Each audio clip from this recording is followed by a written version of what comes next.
Hello, everyone. Welcome to another episode of The Good, Bad, and Ugly of Business. I'm your host, Catryn Becker.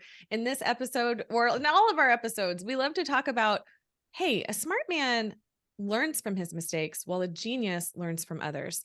And so we really bring in experts from all different fields because there's way more that brings us together than separates us. And by learning from what others have learned, we can either avoid those mistakes ourselves or we can learn to fail faster, which is really the ultimate goal. So in today's episode, we are still staying in the vein of marketing, but we're taking it in a different direction. And we're learning really about the value of specialization and that the phrase, the riches are in the niches, really is a true statement, especially for today's guest, who is Katie Stoddard. And she is the founder and marketing director, managing director. I'm already in the marketing mindset right now for a great company called Ed to Market. So Katie, welcome to the show.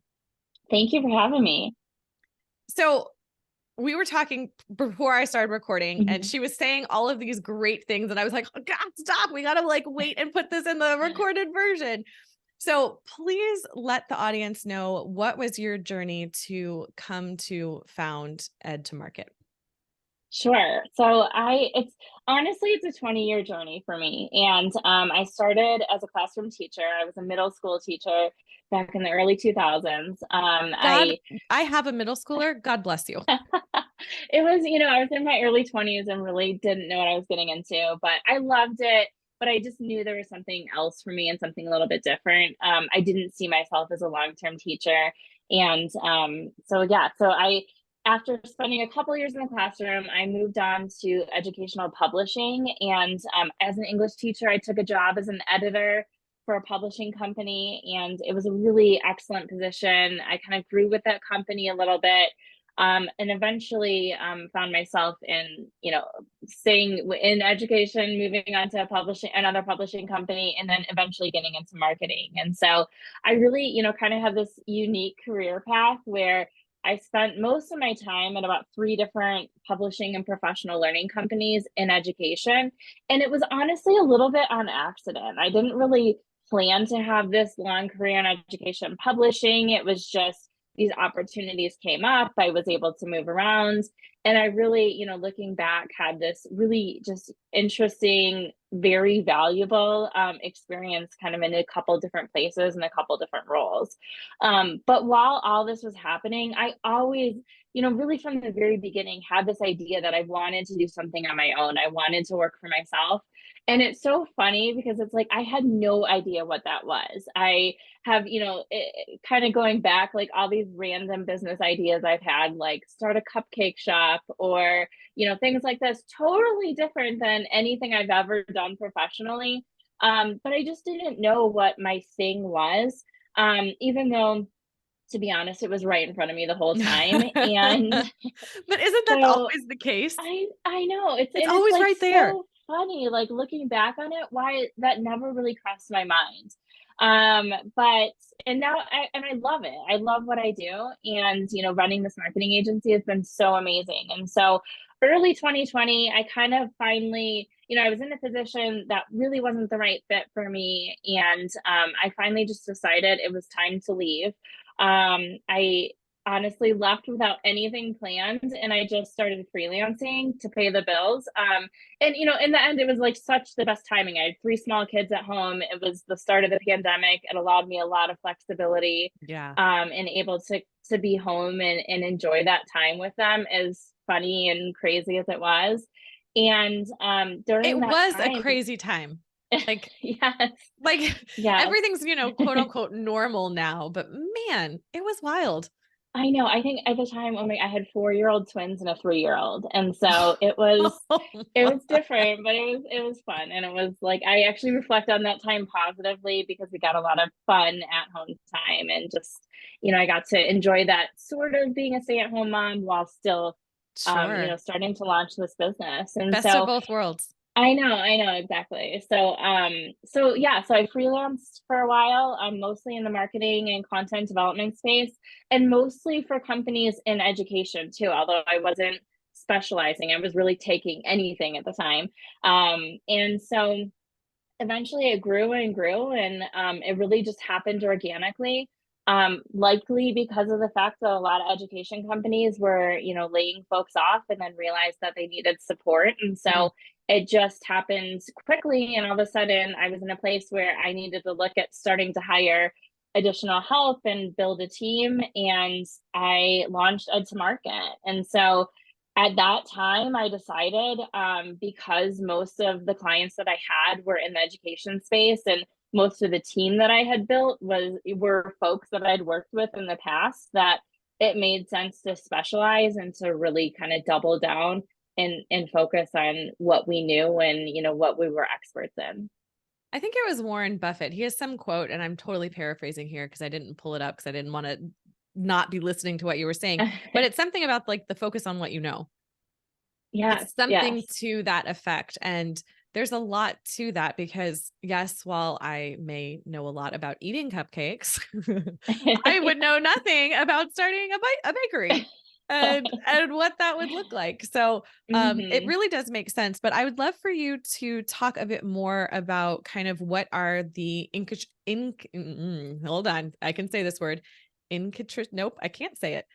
The details around the education space that make marketing specifically to them work rather than a larger agency that um, hits all the different industries. Sure. So great question. And again, this is like a good reflection for me back on when I was a marketing director and CMO, and why I never kind of made this connection and thought, hey, I should start a marketing agency. We used to hire marketing agencies back in my publishing days, and we would always be so frustrated because it always took more work for us to onboard them and talk to them about, what we do and who we serve and kind of the personas that we needed to reach. And it always just felt like we were paying thousands of dollars to take all of our time and Mm, get them up to speed for months, and it just never worked. And so when I was building Ed to Market, that was really what I wanted to be. I wanted to be that resource for companies in this space.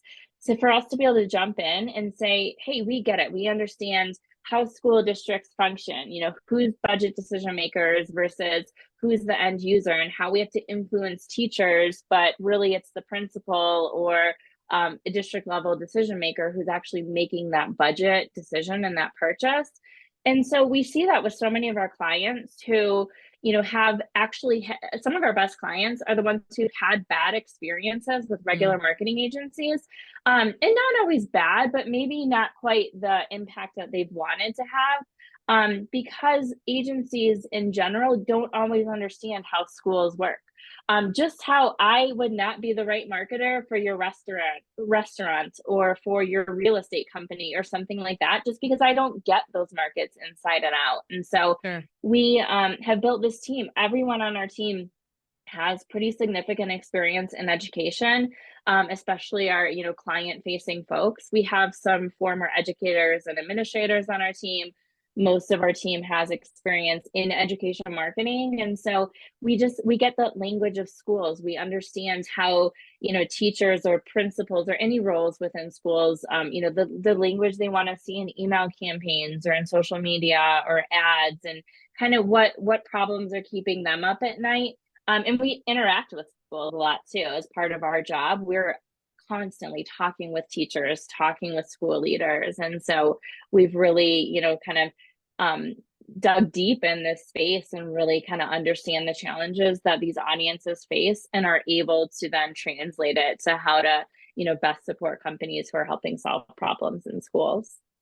I love that so much. And I also am so confused. And I'll explain and I'll explain Okay. why. Like I'm thinking about my kids in public Hmm. school and I'm like, what marketing would be done for them? Like what communications? And you mentioned like the emails and stuff. So they don't write those themselves, or is it depend?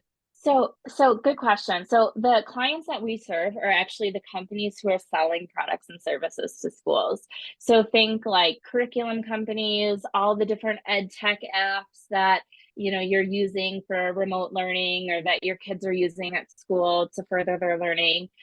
professional learning for educators to upskill them, and to give them resources to be stronger in the Okay. classroom. So anything that's impacting teaching and learning, those are the companies that are selling to schools and districts. And so those are the folks that we're serving. Got it. Got it. So they've got their product, whatever it is, Hmm. and they want the teachers, principal, district level to purchase it. But those people, just because whatever the product they made, like say if it's, an app, that's their focus. So you're kind of the, connective tissue and the conduit based on knowing what the end user is looking for based on your Exactly. experience. And being able to, do things like differentiate it from other apps that are out there. There are hundreds of thousands of apps, and so many more popped up during pandemic Oh years yeah. when it came to, virtual teaching. As parents, we probably were so annoyed by all these things. I had like But four some of different them apps were and only great. two I know. kids. Exactly. It's like, wait, where do you log on? Trying to teach a 5-year-old how to Zoom. That's fun. And so so yeah, so it's all those instructional things, whether it's curriculum or apps or things like that, or professional learning, like I said. So really those are the products and services. And school districts often have a lot of or a good amount of funding. I shouldn't say a lot because it varies. And so there's funding available both at the state and local levels, at the federal levels, and different things like that. And so there's money available for a lot of these resources at times, and really depending on size of district and the population and things like that. And so that's what our role is to ensure that schools have the best products and resources that they need to impact teaching and learning. Okay, so if you don't want to answer this question, I will edit it out. And you don't have to Okay. name names. I know you're really thinking, "Oh gosh, what is she gonna ask?" I But know. are there ever any clients or potential clients that come to you with a product that you're like, "No, I just can't do this." Yes. There are, when it comes to education, and I think we've all seen this as students, we've witnessed this as parents, there are educational resources that are not impactful and that don't move the needle when it comes to student learning. And so we typically are working with clients who have shown impact, or if they're in a startup phase that really have some data to support their impact. And if not, because, that data that's going to support impact is such a huge piece of marketing when it comes to education, because no school leader or district leader is going to invest money in something that hasn't been proven. Sure. They might pilot it or, things like that, but they really, and I think just in terms of anyone's due diligence, you need to be able to prove that impact of a curriculum resource or an instructional resource if you're a school decision maker. So sometimes, companies will come to us and have ideas, or have products that they've potentially launched at a local school or something like that.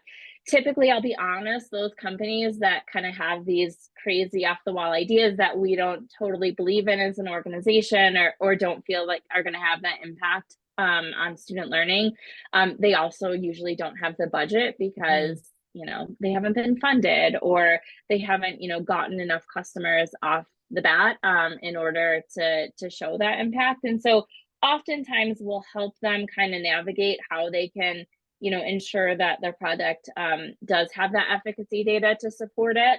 And there's resources out there to help that. But typically it kind of we've been lucky where when those conversations have come up, it's kind of fallen by the wayside on its own. But yes, I mean, at the end of the day, we would not support a client whose product or service we don't believe in. Just like, we've niched down to really supporting, teaching and learning. And so we won't work with a client who's like, for example, a food service company who's trying to sell their food products to schools and school districts. That's just not we don't understand that space quite as Yeah. well. And so it's really those things that are like impacting what happens within, classrooms. And so, there's construction companies who've come to us in the past. And again, there's that one might be sometimes construction companies can impact learning because you're building learning spaces that make sense for unique situations or whatever that is. But we really focus more on those products that impact teaching and learning. And that's the big thing, that there's proven impact there.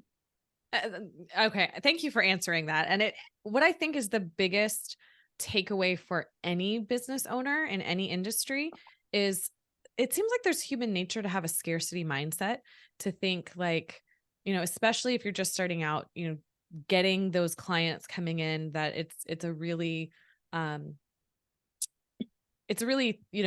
you're wanting to like hire, be hired by anybody. You'll take on any Mm-hmm. client because you want that income to be coming in. So I love the idea of, you niched down so much into the education space, and then kind of took it even a step further. Like, okay, yes, the education space is a small world, but we're taking it even smaller to just what's impacting the classroom itself.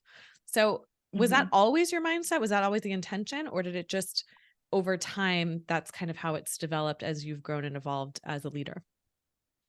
It's really developed over time. And honestly, it kind of goes back to the start. I was paying the bills being a freelancer. And it just, but the context that I had after spending 20 years in education were, primarily in the education space. And so the work that was coming in for the most part was in the space. And I had a couple other clients. I had a client who was an author, more in kind of the HR kind of coaching space. And it was, there was some, it was somewhat related to what we were doing because we were working with a lot of authors and things like that. But we did have a conversation after a few months that we were going to specialize in education, and we kind of offloaded that client and really kind of set them up for success with another partner that could help them even more. And so it wasn't for us. We kind of, most of our clients were in this space already. I think we had a couple other sort of one-off projects in the beginning that were a little bit outside of education, but it just kind of became easy to really specialize in this space because most of our clients were in this space, and it's what we knew and where I felt comfortable. And we realized quickly, and when I say we, I really mean I realized quickly that, like, when I bring on a project that was sort of a one-off, I just felt uncomfortable, and I felt like I was doing a little bit more guessing than I'd like to as a marketer.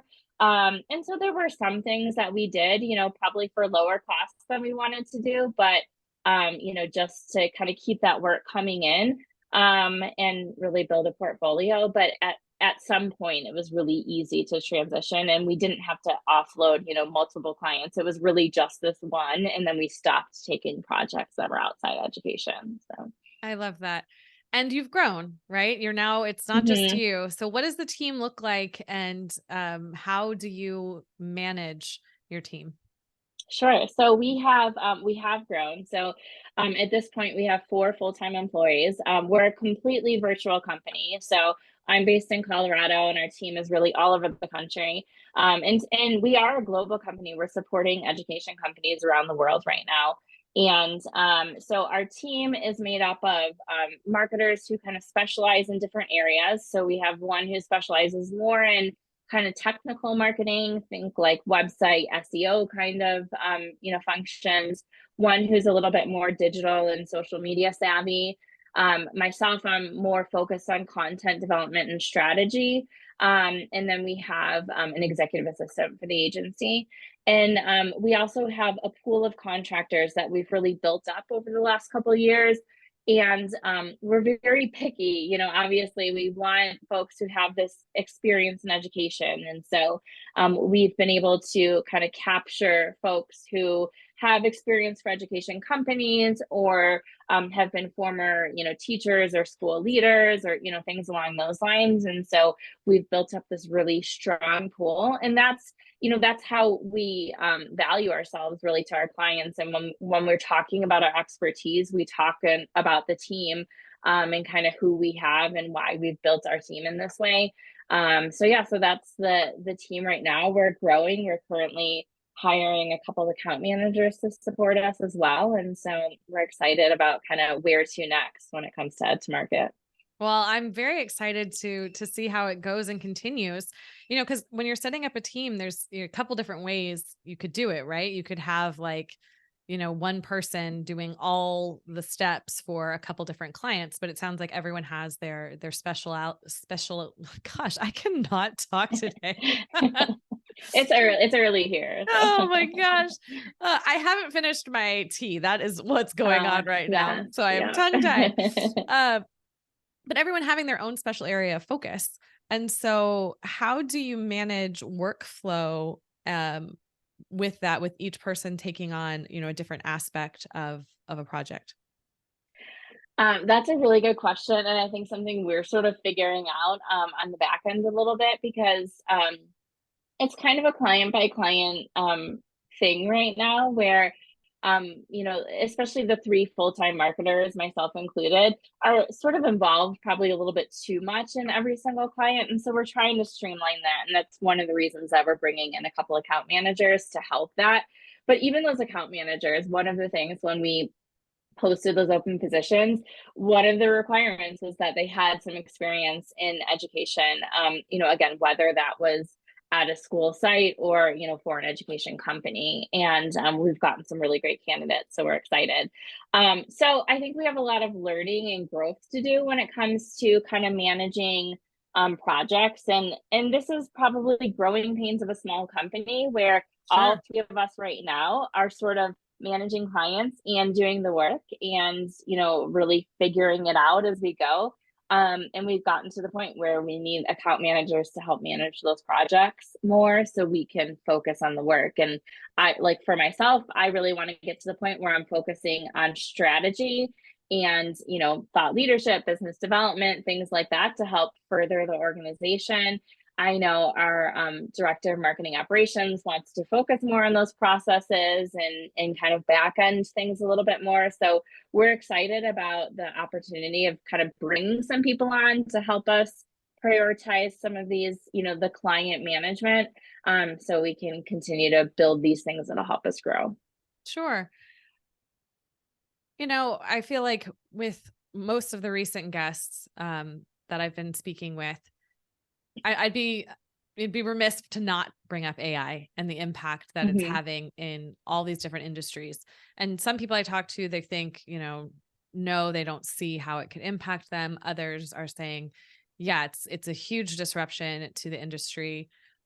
What is your take on some of these large language models like Chat GPT and the accessibility that we all have to them now?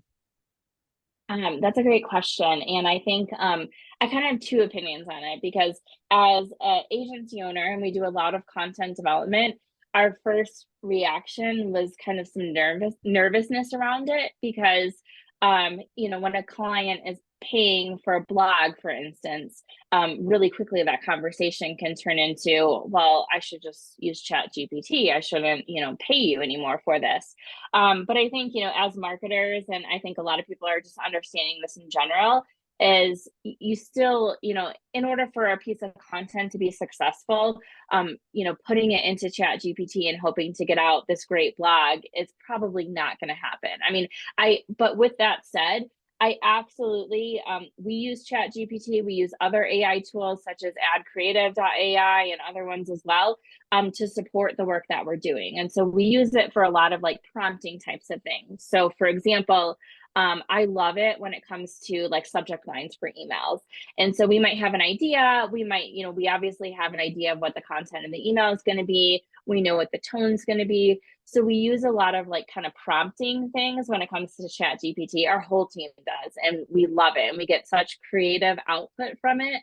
And, it allows us to kind of transition campaigns in a different way versus always having a single voice or a single writer on everything. And so, or it's like sometimes, as a writer, you're like, the sentence, there's something like it's just not working. Yeah. I'm going to Chat GPT and like help me clean it up a little bit. And it just like really sparked some ideas. And so as a marketer, I've really kind of like grown. I love Chat GPT. I love some other AI tools too. And I think it's, helps us do our jobs better. It does not replace what we do by any means. And I think, when we have clients who are replacing writing tasks with Chat GPT without any additional support on it, we've seen, some negative quality and some negative impact because you're not thinking about things like SEO and keywords and, things along those lines when you're dumping something into Chat GPT. So yeah, I think I love these new tools. It's been fun to kind of play around with some. Some were like, that was a bust, didn't really work. Others were like, wow, this is really, allowing us to create some great content or, some great images or things like that in a, quicker way and allowing us to focus our time on other things for clients. So it's been, kind of fun to check out some of these tools. There's like new ones every day. So I feel like there's a handful that we really like. But yeah, I think it's figuring out how to use it best versus just thinking these tools replace the entire content development process. I agree completely. I've seen, like, I feel like you can see on different platforms, like when someone's just taken it straight out of Chat GPT. Mm-hmm. And I'm like, wow, none of your content ever sounded like this before. Yes, exactly, And, exactly. it's the quality of what you put in, of course, too. Like, how detailed you get with it to be able to really utilize it. And I'm kind of the mindset of, it's here, how can we utilize it and optimize it the most, to make our lives easier? Cause that's what technology really does. Mm-hmm. Yeah. Another question I have for you is definitely along the lines of, you've been in the education space for so long, you've worked in the front lines, you had students, you were a teacher. Now you're seeing it from a different perspective. What are some of the like trends that you're seeing within the space and how it's evolving and growing? Because there are so many more technology apps. There are, my kids both, one's in junior high and one's in elementary school, and they were both issued laptops. Mm-hmm. Like, kids having laptops is now a thing. Like, I'm old enough to still remember like having to go to the library to use a PC. Mm-hmm. Absolutely. So, I think that's a great question. And I think, there's always going to be trends in education. Right now, AI is absolutely a big trend. And then just providing students with resources to kind of build their digital literacy. We've seen this, over the last couple of years as just being kind of an ongoing thing because that world of computer science, whether it's coding or AI or other things, is just kind of common language in schools now and for students and really in the real world. And so it's just kind of providing kids with the resources around that to navigate that world effectively. I think other kind of trends that we've seen, which, in a very positive way, are things around social emotional learning or SEL, or more so even mental wellness. And we've seen it for kids a lot in the last, 5 years or so. But I've been really excited that we're seeing a lot more of that mental wellness focus for educators too, because educators are leaving the field right now in masses, and it's very sad. And it's very, but I understand the frustrations, the burnout, the low pay, things like that. And so we, those things that are really supporting teachers' mental wellness and their, professional learning and their growth are things that we're really excited to see. And then so many other things, we love seeing things around like kind of building those 21st century skills in students to help them be critical thinkers, to help them present in front of peers and adults and collaborate in groups together, and the things that are going to help kids be effective in the real world. And so, there's a lot of data that shows that, most of the jobs that our students will have who are in elementary schools today don't even exist yet. And so Yeah. we can no longer prepare kids for jobs. We have to prepare them for, just the workforce in general. And so we, see a lot of kind of work towards that. And it's so funny. And I'm sure you see this as a parent too, the kind of work that our kids bring home right now is so different than homework that we did. And it's inspiring and great because a lot of the worksheets I did for math and for English and things like that when I was a kid aren't really helping me move along right now. And so seeing some Yeah. of the work that my kids are doing now, it's encouraging that they're really going to be, set up to be successful. And that's why, when we're working with clients that we really believe in their products and services, it's exciting because we see that impact that our work is doing, because at the end of the day, it's providing, student outcomes that are going to help them, be better humans, in their current academic journey, as well beyond that.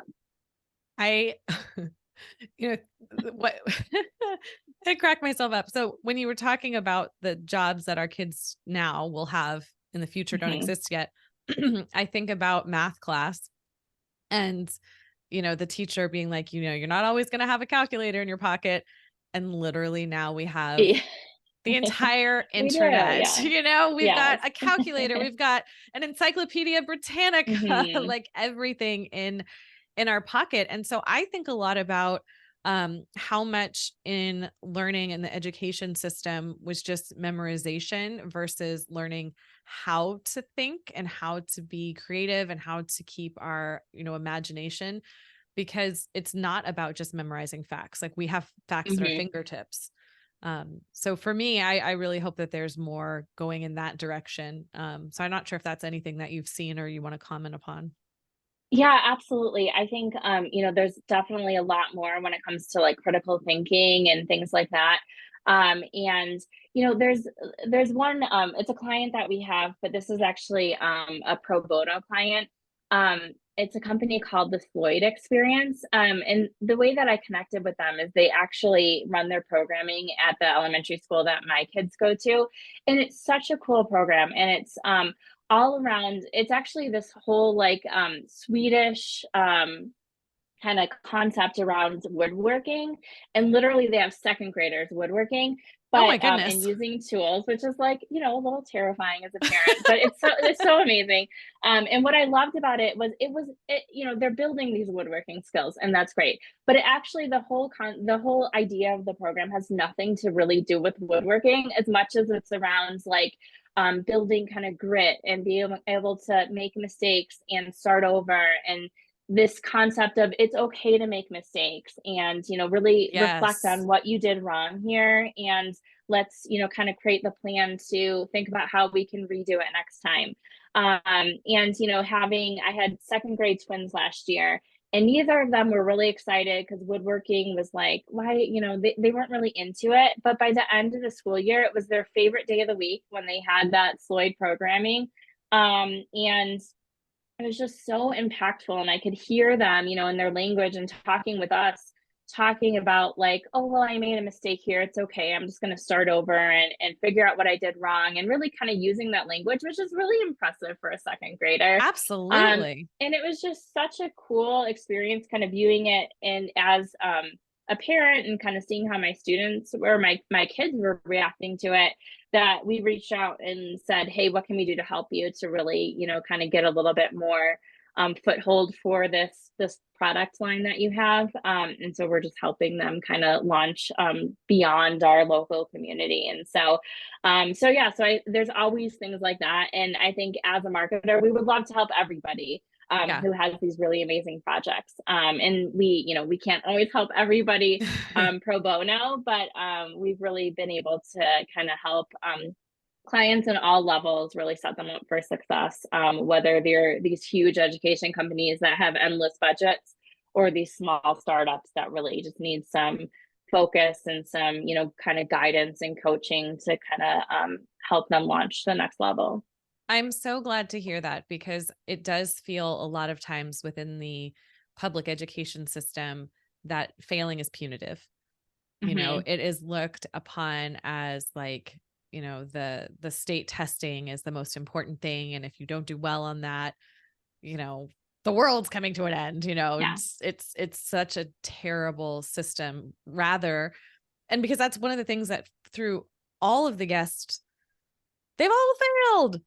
Hmm. Everyone fails, but it's never about the failing. It's about what you do next, and how you Hmm. learn from that and how you grow and how you change. And so, um, yeah, I'm definitely a proponent of seeing more of that in schools, and having our, the next generation having a better handle on like, oh, well, that didn't work out the way I thought. Okay, cool. How am I going to Hmm. change this? What am I going to do next? Exactly. And it's such a good, skill, like you're saying, it's such a good skill to build because we have always been taught kind of in traditional education, it's this idea of failing is bad. Either, you have to start over or you get a bad grade or, something like Yeah. that. And so just kind of acknowledging that it's okay. And I think that's such emotional growth for kids too, to be able to say, like, I made a mistake. It's okay. I'm going to figure out how to fix it. And that's just such a great concept to be able to grapple with and really, kind of pushing them forward in new ways. Yeah. I'm just thinking now, like how so many classes are set up as pass or fail. It's not that you succeeded, you've just passed, right? hmm And then fail is Yeah. like, oh my gosh, the end all. hmm Anyway, I feel like we could have a whole episode just going into detail on Yes. that. But I would love to thank you so much for being here and for sharing your journey and how you serve the world. What's the best way for someone to reach out to you if they would like to get more information, like to work with you? Sure. So our website is ed2market.com. So it's ed2market.com. You could find us on all the social channels at ed2market. LinkedIn is a great way to connect with me. And yeah, you can also contact us through the website. So thank you so much for having me. It's been fun chatting and really enjoyed our time today. Oh my gosh, it's been my pleasure. And I will make sure I have all of the links in the show notes Okay.